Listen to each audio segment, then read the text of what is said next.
Hi Mike, my name is Kelly and my student number is 9. Today I'm going to read a speech. This is what it's like to teach in North Korea by Suki Kim, filmed March 2015 at TED 2015. In 2011, during the final 6 months of Kim Jong-il's life, I lived undercover in North Korea. I was born and raised in South Korea, their enemy. I live in America, their other enemy. Since 2002, I had visited North Korea a few times, and I had come to realize that to write about it with any meaning or to understand the place beyond the regime's propaganda, the only option was total immersion. So I posed as a teacher and a missionary at an all-male university in Pyongyang. The Pyongyang University of Science and Technology was founded by evangelical Christians who cooperate with the regime to educate the sons of the North Korean elite without proselytizing, which is the capital crime there. The students were 270 young men expected to be the future leaders of the most isolated and brutal dictatorship in existence. When I arrived, they became my students. 2011 was a special year, marking the 100th anniversary of the birth of North Korea's original great leader, Kim Il-sung. To celebrate the occasion, the regime shut down all universities and sent students off to the fields to build the DPRK's much heralded ideal as the world's most powerful and prosperous nation. My students were the only ones spared from that fate. North Korea is a gulag posing as a nation. Everything there is about the great leader. Every book, every newspaper article, every song, every TV program, there is just one subject. The flowers are named after him. The mountains are carved with his slogans. Every citizen wears the badge of the great leader at all times. Even their calendar system begins with the birth of Kim Il-sung. The school was a heavily guarded prison, posing as a campus. Teachers could only leave on group outings accompanied by an official minder. Even then, our trips were limited to section national monuments celebrating the great leader. The students were not allowed to leave the campus or communicate with their parents. Their days were meticulously mapped out, and any free time they had was devoted to honoring their great leader. Lesson plans had to meet the approval of North Korean staff. Every class was recorded and reported on. Every room was bugged, and every conversation overheard. Every blank space was covered with the portraits of Kim Il-sung and Kim Jong-il, like everywhere else in North Korea. We were never allowed to discuss the outside world.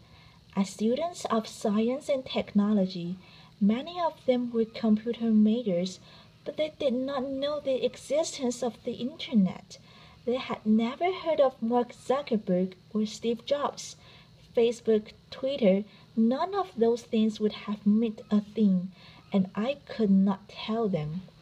I went there looking for a truth, but where do you even start when an entire nation's ideology, my students' day-to-day realities, and even my own position at the universities were all built on lies? I started with a game. We played truth and lie.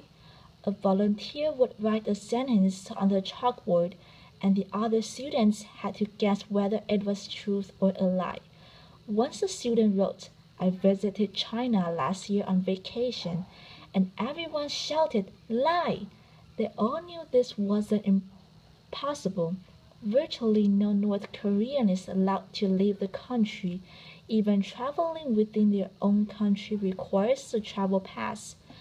I had hoped that this game would reveal some truth about my students. because they lie so often and so easily, whether about the mythical accomplishments of their great leader, or the strange claim that they cloned a rabbit as fifth graders. The difference between truth and lies seemed at times hazy to them. It took me a while to understand the different types of lies. They lie to shield their system from the world, where they were taught lies and were just regurgitating them, or at moments they lied out of habit. But if all they have ever known were lies, how could we expect them to be otherwise? Next, I tried to teach them essay writing, but that turned out to be nearly impossible. Essays are about coming up with one's own thesis and making an evidence-based argument to prove it. These students, however, were simply told what to think, and they obeyed. In their world, critical thinking was not allowed. I also gave them the weekly assignment of writing a personal letter to anybody. It took a long time, but eventually some of them began to write to their mothers, their friends, their girlfriends. Although those were just homework and would never reach their intended recipients, my students slowly began to reveal their true feelings in them. They wrote that they were fed up with the sameness of everything. They were worried about their future. In those letters, they rarely ever mentioned their great leader. I was spending all of my time with these young men. We all ate meals together, played basketball together. I often called them gentlemen, which made them giggle. They blushed at the mention of girls, and I came to adore them. And watching them open up even in the tiniest of ways was deeply moving. But something also felt wrong. During those months of living in their world, I often wondered if the truth would, in fact, improve their lives. I wanted so much to tell them the truth of their country and of the outside world, where Arab youths were turning their rotten regime inside out, using the power of social media, where everyone except them was connected through the World Wide Web, which wasn't worldwide after all. But for them, the truth was dangerous. By encouraging them to run after it, I was putting them at risk of persecution, of heartbreak. When you're not allowed to express anything in the open, you become good at reading what is unspoken. In one of their personal letters to me, a student wrote that he understood why I always called them gentlemen. It was because I was wishing them to be gentle in life, he said. On my last day in December of 2011, the day Kim Jong-il's death was announced, their world shattered. I had to leave without a proper goodbye, but I think they knew how sad I was for them. Once, toward the end of my stay, a student said to me, "Professor, we never think of you as being different from us. Our circumstances are different, but you're the same as us. We want you to know that we truly think of you as being the same." Today, if I could respond to my students with a letter of my own, which is of course impossible, I would tell them this. My dear gentlemen, it's been a bit over 3 years since I last saw you, and now you must be 22, maybe even as old as 23. At our final class, I asked you if there was anything you wanted. The only wish you expressed, the only thing you ever asked of me in all those months we spent together, was for me to speak to you in Korean. Just once. I was there to teach you English. You knew it wasn't allowed, but I understood then. You wanted to share that bond of our mother tongue. I called you my gentleman, but I don't know if being gentle in Kim Jong-un's merciless North Korea is a good thing. I don't want you to lead a revolution. Let some other young person do it. The rest of the world might casually encourage or even expect some sort of North Korean spring, but I don't want you to do anything risky because I know in your world someone is always watching. I don't want to imagine what happened to you. If my attempts to reach you have inspired something new in you, I would rather you forget me.